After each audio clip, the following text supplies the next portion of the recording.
Hello and welcome to Season 2 of Young Valley Leaders, where we feature the upcoming movers and shakers in our backyards in your community. Today, I'm here with Sandra Bieber. Thank you very much for joining us today. I'm excited to learn your story. Thank you for having me. I'm excited to be on. Absolutely, absolutely. And you have quite a story, maybe even a few stories that you share here. This is not your first time to WDIY her story. That's right. A little bit earlier this year, a prelude of broadcast. I don't know if that's the right way to put it, but maybe, hopefully, possibly more to come. And looking forward to learning a little bit more about the premise of that show. And it's actually the first time I've had another host here to be able to share her story, but also share a little bit more about the Lehigh Valley and what makes community home. Yeah.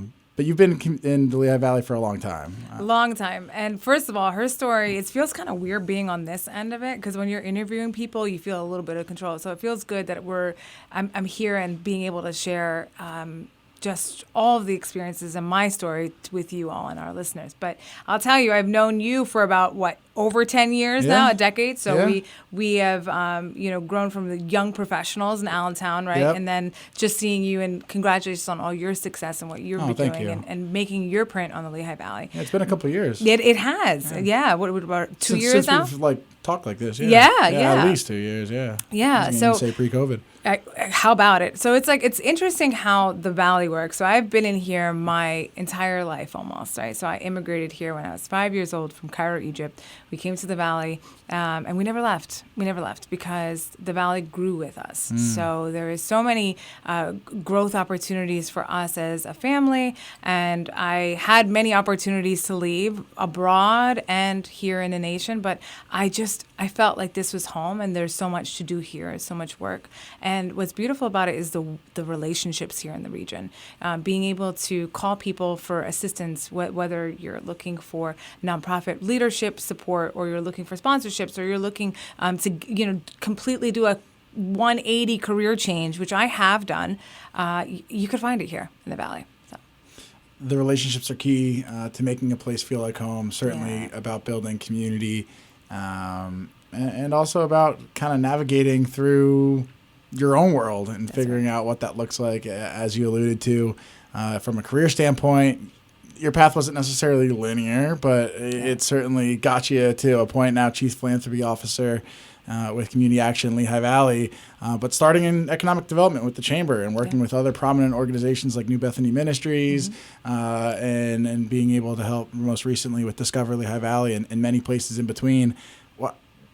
Probably relationships were a big part of all of those journeys. Can you tell us a little bit about how you jumped into that? Yeah, so it's interesting because most folks are like, you just stay in a company or an organization or an industry for as long as you can and just climb your way up. For me, it was very linear, like you said, or it wasn't linear.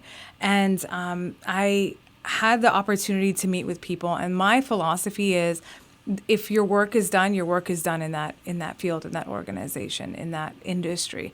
And for me, nonprofits was always circling around. And fundraising, I got bit by the fundraising bug at no other place other than the Chamber of Commerce.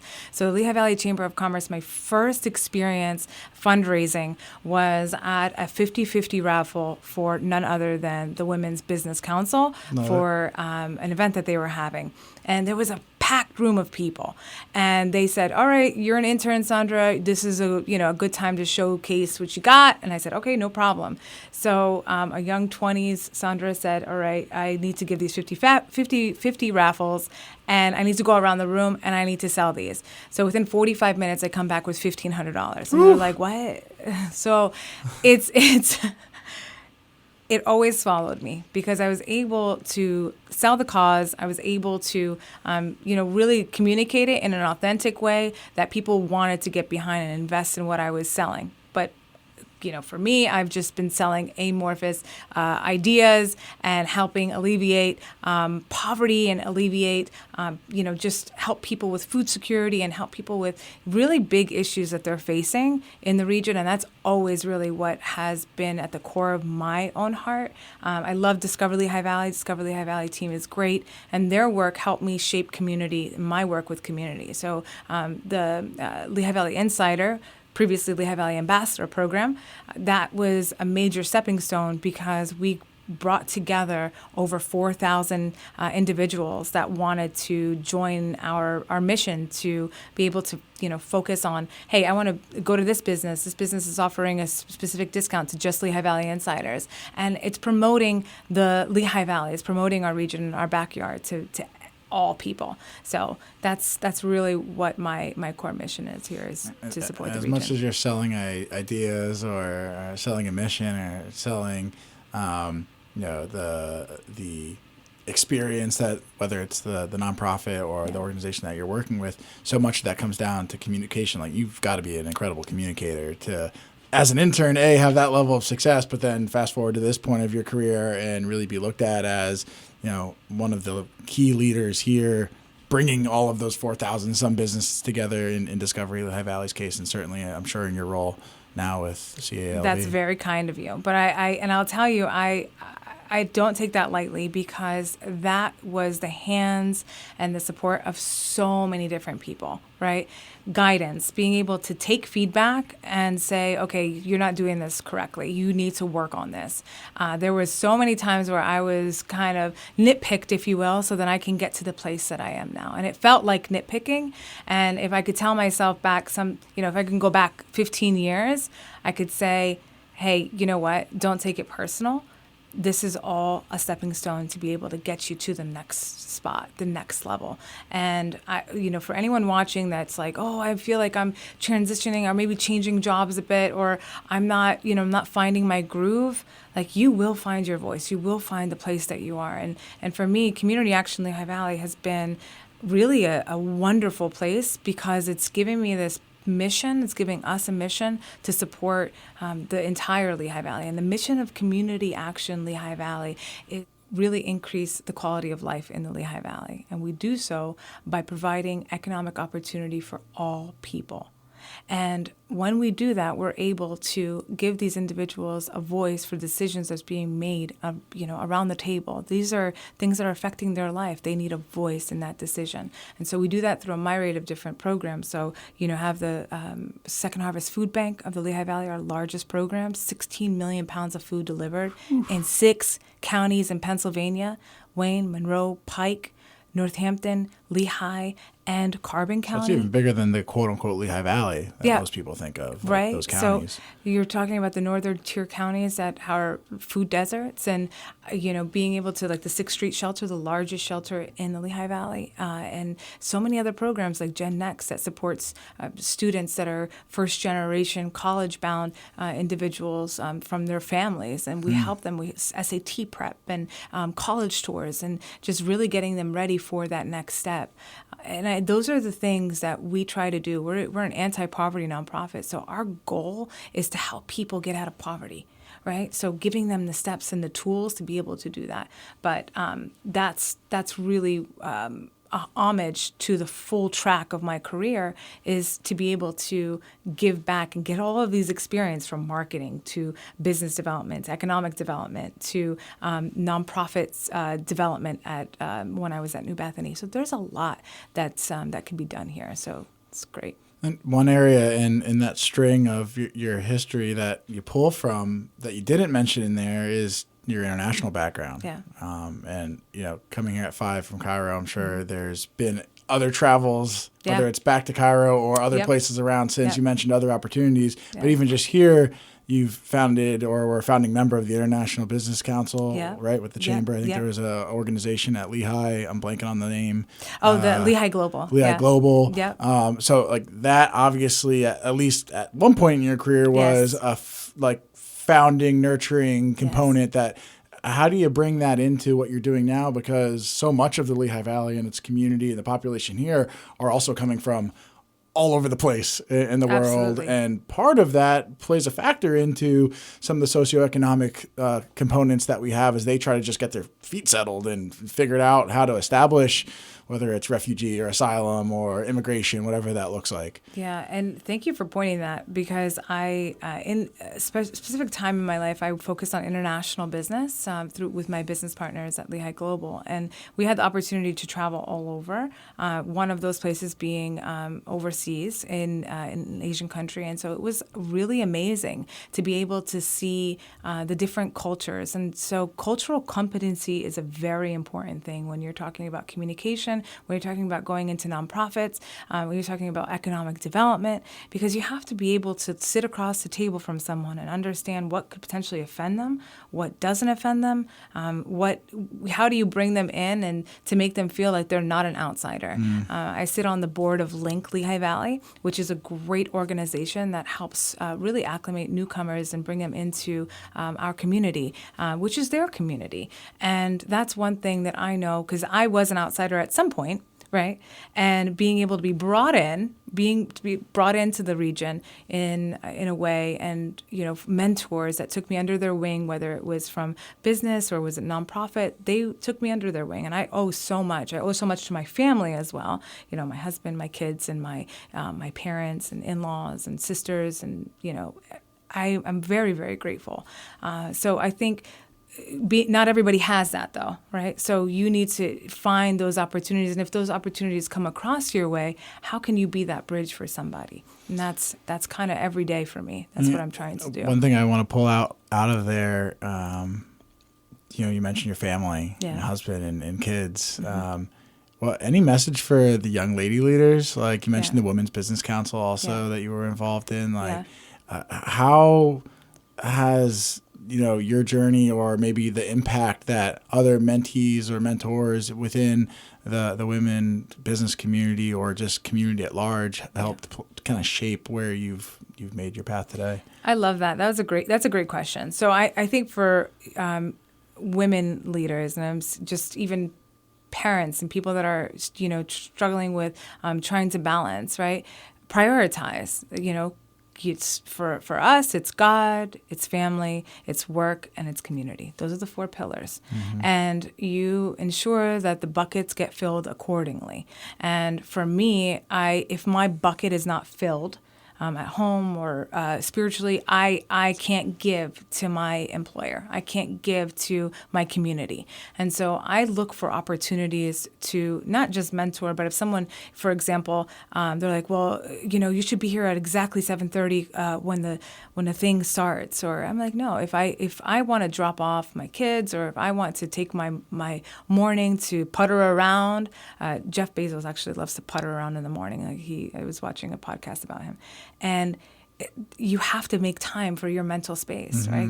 You could put in long nights or long early mornings, right? I like the early mornings more than the long nights. And I wake up and I have a routine. Like I'm very routinized like most folks, but I think it's about making sure that your buckets are filled, whichever direction that you are, whether you want to have kids or you don't, whether you do and you need to find balance. I think that's the most important thing is people are like, well, how do you do that? How do you do the balance? You just look at where you have a deficit, right? Where are you overreacting when it comes to emotion, or whether you're, you feel really burnt out in a certain subject at work. You just need to put it on pause and come back to it. You don't need to be fixated on it. Go get other perspective, go get other insight, and come back with fresh eyes, and you'll be able to really soar. And I think that's across the board with everything. It also helps too, by the way, the communication thing, that I went to school to learn how to talk. Communications at Kutztown University. So. Shout out Kutztown University. Shout out. Lastly here, and we are going to take a quick break, but before we do jump in there, you mentioned about routines and how that's critical to filling up your bucket. Yeah.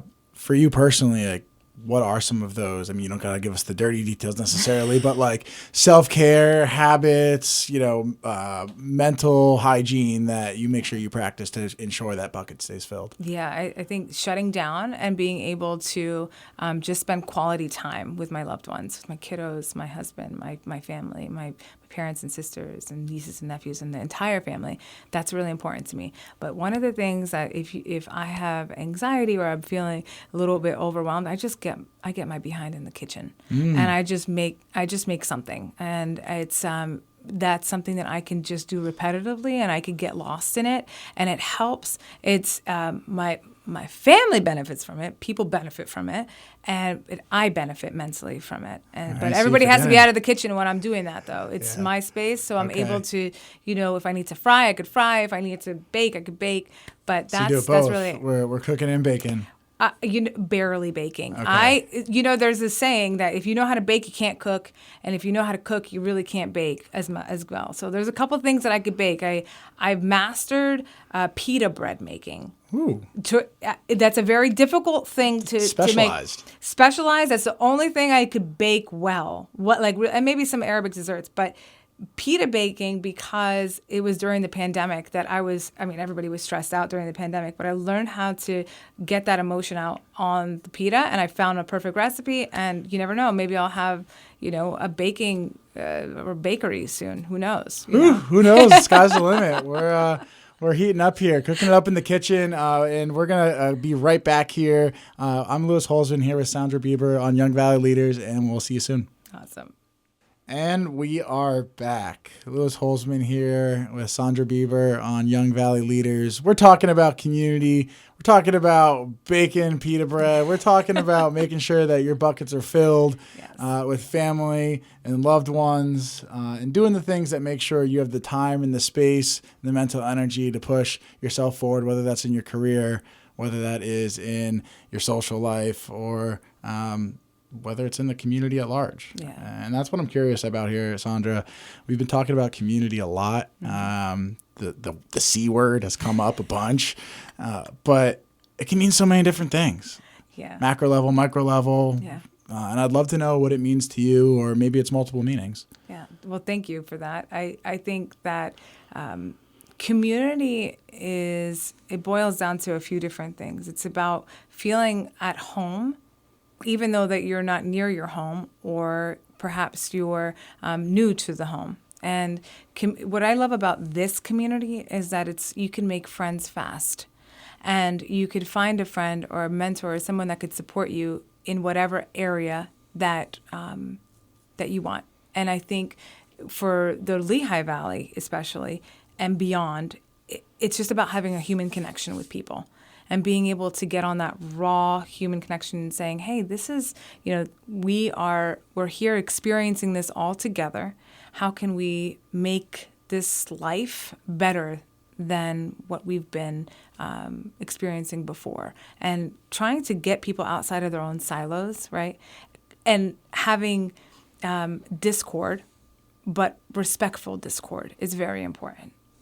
There is nothing more important for our organizations and our communities to be able to have a dialogue respectfully. I think that's where a lot of the things get mulled over and not it blows over people's heads a lot is what I'm seeing. So that perspective has got to hit pretty heavy at Community Action, because they're serving, as you mentioned, so many different counties, let alone the quote unquote Lehigh Valley here. Yeah. And we have so many different urban and rural or suburban where there's different thinking, there's different needs, there's different, socioeconomics or political components that are going on. And so bridging that all together as one, which is our strength, is a challenge that you guys are faced with daily, I imagine. I think what makes Community Action Lehigh Valley successful is the fact that we've been doing it for over 60 years, and we know how to bridge the gap from a bipartisan view and be able to bring people from all walks of life to come around the table to help support our neighbors that are looking to get to the next step, to get out of poverty. It's a hand up, not a hand out. And so I think that if we could make that stick in people's minds, it's like, it's not a basket from a pantry that they're getting. It's just a hand up. And everybody in some season in their life will need a hand up. So if you can empathize with this person that you have maybe no affiliation with, then I think you'll walk a little bit lighter in life. And that's kind of the philosophy that runs through our veins at Community Action, but just in my life personally. I like that. Hand up. Yeah. First time I've ever heard that. Okay. Well, now this is an Now I honor know. for me. Yeah, no, it's an honor for me. Yeah.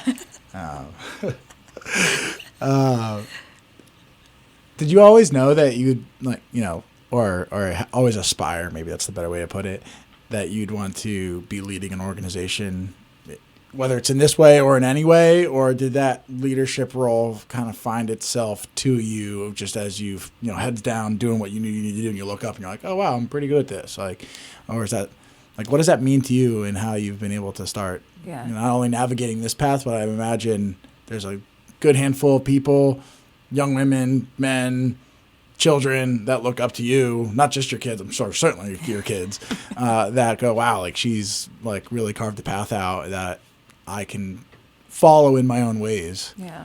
Well, it's an honor to be looked at in that way. Because a lot of the times, the broken heels on the sidewalks, right, and pounding the pavement, sometimes it feels a little bit defeating. But it's, I come from a long line of entrepreneurs. And I come from a long line of gritty, people that, we scraped our way up. And for me, all I know how to do is just wake up. Yesterday is behind me. If it was a hard day, it was yesterday. But today I'm just going to wake up. It's a new slate. It's a new set of opportunities. Even if it's a hard day to get through, I'm going to find the good in it. And for me, I'm a call monster. I will call folks just to say hi, just to check in, because you never know what you're going to uncover. Keeps the relationship going better. It does, and also it just even liking something or supporting for folks. So I always clap for folks, always. Because I know that when it's my turn, some people are going to clap for me. So clap until it's your turn, right? And clap until it's your turn, and clap until it's your turn. And I did a lot of that, a lot of that. And I've really I was in seasons where I just didn't know if I wanted to lead. I wanted to take a back step. And I was grateful when I was the executive director at the Association of Fundraising Professionals during the pandemic. I was able to learn so much about fundraising by being around some of the best fundraisers in our state, in our nation, right? And I was able to just dig down, and while my kiddos were very little, I was able to learn. And so even though I didn't understand that season, I took a step back from leading, quote unquote, and I was able to learn. And you're gonna have seasons like that, where you're just like, I gotta just take a step back and maybe just allow others to lead, and then I'll be able to lead in some way. My husband said this to me one time. It was one of his mentors said it. And he said, you can't lead without learning how to follow first. And that was and when I first heard it, I was like, follow? I was like, I don't follow. I'm a firstborn. I don't follow anything. But it took me a couple of years to understand that. And following means listening to someone when you ask for advice, and then being able to get that advice and take that in and actually do something with that. So, yeah. Making sure you're able to internalize what that fellowship. Yeah, that's a good, yeah. And making sure that then you're able to then internalize it appropriately so that you can actually execute it out in the real world. That's right. Right? That's right. Otherwise, it's just kind of in one ear, out the next. Couldn't agree more. And it's not blind following either, right? No. We're not just like, go ahead. You're taking you're watching what they're doing. You're following. And you're able to see, hey, I like what they're doing. I don't like what they're doing here. I could take it and I could make it work from my end. And that's kind of just been the whole career trajectory, and just being able to watch people and see how they do it, how they don't do it. Mm-hmm. It's the best leadership is almost the... That's exactly right. You watch leaders who don't know how to do it, and you're like, yikes, I don't want to do this. This is not what I want to implement.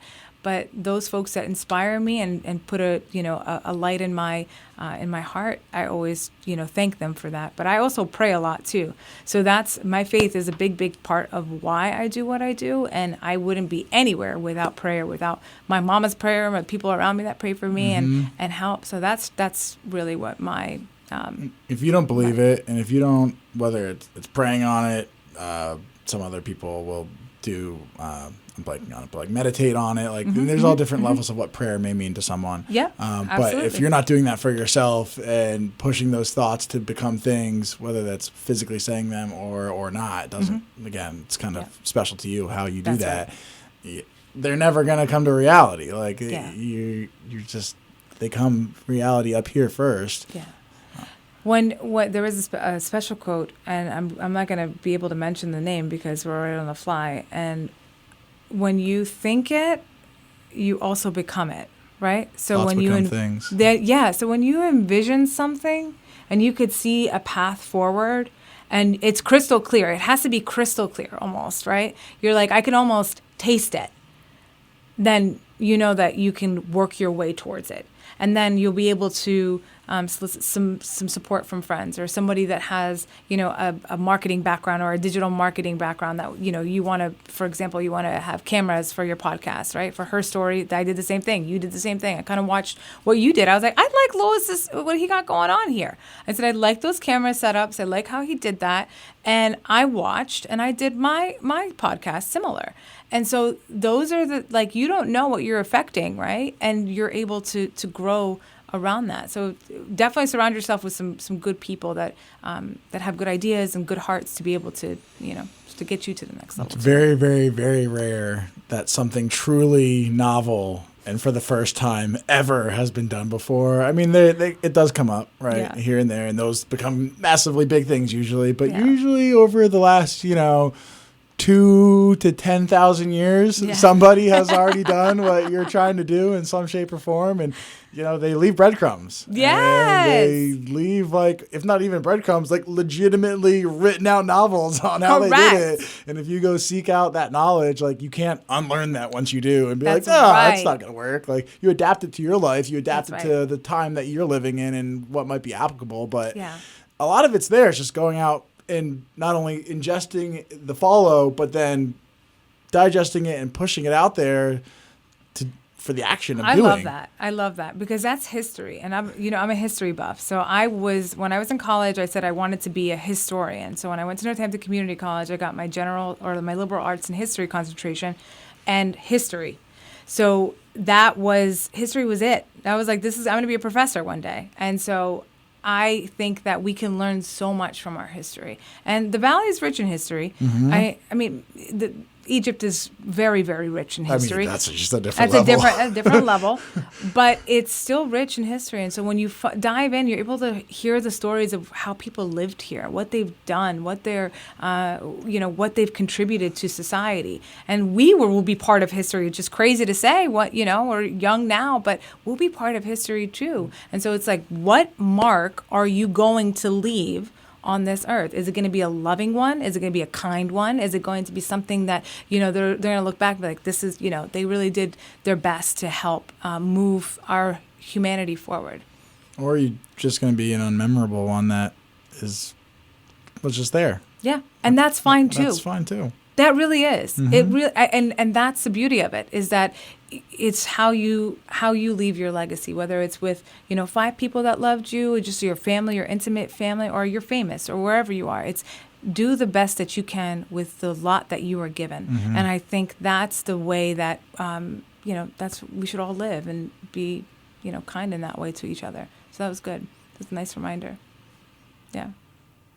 Heck yeah. Yeah. All right, change it up a little bit. I want to talk about some things that you do here in and around the Lehigh Valley. Yeah. What do you do for fun? Are there any hidden gems or best kept secrets? Mm-hmm. Anything that you think people listening in should know about? So in the Lehigh Valley, what I love is the nature preserves. We have so many nature preserves here. One thing that I've been getting into and I love is a little bit of gardening. I'm not a full blown gardener, so don't think that I'm a gardener at all. I have farm to pots. table with your kitchen. Yeah, so I have basil now. I have parsley. I have cilantro. I have plum tomatoes, San Marzano tomatoes. Excuse me. So in my little pots, but I got that inspiration from the Seed Farm, which is a program of Community Action, and I love it. It's a really neat little program that supports farmers. So it's actually on Lehigh County land. Preserved farmlands, and it's those are things that really bring me joy, bring my family joy, and I love to go out. Whether it's I love Lehigh Valley Zoo. I think Lehigh Valley Zoo is adorable. It's one of the best kept secrets in the region. If you've ever seen bison before, you can go through the Truxtun Nature Game Preserve and go up there. It's really neat. It's almost like a little holy for me, candidly, because you get to see these wonderful beasts, and they're just peaceful. And you see so many the rolling plains, and you see so many just wildlife and flowers and things. It's a beautiful thing. It's amazing that we've been able to continue to preserve that space over the last centuries, I guess, really. Yeah. But as it's come into our form and over the last 50 years. Yeah. And shout out to the Seed Farm. We did a corporate event there. Yes, thank you for volunteering. Yeah, with my company, and we all really, really enjoyed that. It was the first time for many of us out there. So that's awesome. Got our hands dirty pulling some garlic. So I mean, those are really good, and those garlics are going to go to pantries all throughout our region. So that's awesome. And so you see that those are the partnerships, those small relationships start to build, and you're able to support these really neat nonprofits and programs and just experiences in the region. So it's cool. Yeah. So before we wrap up here, talking about the community, any last final advice, comments, words of strength, encouragement for our listeners? When you said that, what came to mind was be yourself. Just be who you are. Whether you stutter, whether you are a great communicator or not, whether you're good at something or not yet, be yourself. And if you can, dive into who you are, and that authenticity translates well with people, and they feel that they could be their authentic self, and they feel welcome when you put your airs down and you're able to just chill. And good things come from that. So that's all that I say. And congratulations to you, because this is an excellent podcast, and it gives voices to young leaders. And so I'm honored to be here. Thank you, Sandra. Yeah. I'm honored to be sitting across the table from you now, 10 years ago, 10 years and more to come. Thank you for taking the time here to be on Young Valley Leaders. Absolutely. And again, I want to thank everyone here in the room. Shout out Matt with the video work for Young Valley Leaders, and I believe also for her story. Yes. Okay. Yeah. Okay. And so thinking about it as it may come live, but it's been a critical element to disseminating in another form outside of just the radio waves. Yes. James, Seamus, and all the good folks here at WDIY allowing us the time and space for our stories to come to life. That's right. And helping to push this across the airwaves and much, much more. Right. My name is Louis Holzman. I'm here with Sandra Bieber. Thank you. Thank you. And until next month. Awesome.